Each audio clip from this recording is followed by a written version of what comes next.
কয়েক বছর ধরে চট্টগ্রাম বন্দরের কাজ শেডে পড়ে থাকা এসব গাড়ির মধ্যে 100টিকে নিলামে বিক্রির চূড়ান্ত সিদ্ধান্ত নিয়ে সমস্ত প্রক্রিয়া সম্পন্ন করেছিল চট্টগ্রাম কাস্টম হাউস।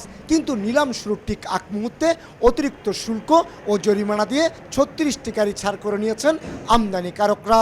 দ্রুত তারা ট্যাক্স পরিশোধ করে খালাস করে নিয়ে যাচ্ছে, গভর্নমেন্ট তার রাজস্ব এখান থেকে বেশি পাচ্ছে। আমরা নিলামের মাধ্যমে গেলে হয়তো দাম কিছু কম পেতে পারতাম, বাট যেহেতু রাজস্ব পরিশোধ করে তারা গাড়িগুলো খালাস নিয়ে যাচ্ছে, আমরা রাজস্বের দিক দিয়ে আমরা বেনিফিশিয়ারি হচ্ছি।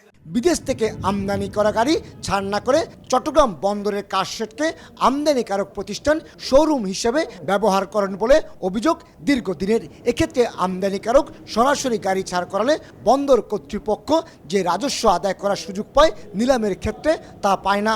তবে এবার বন্দর কর্তৃপক্ষের চাপের মুখে কাস্টম হাউস নিলাম প্রক্রিয়া শুরু করলে গাড়ি ছাড় করাতে তোড়জোড় শুরু করায় টনক নড়ে আমদানিকারক প্রতিষ্ঠানগুলোর।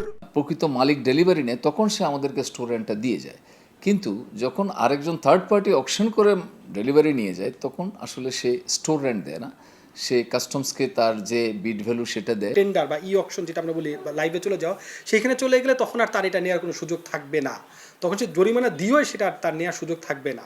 এই কারণে তখন যদি সর্বোচ্চ যে বিডার তার অনুকূলে গাড়ি বা পণ্য ছাড়করণ করতে হবে।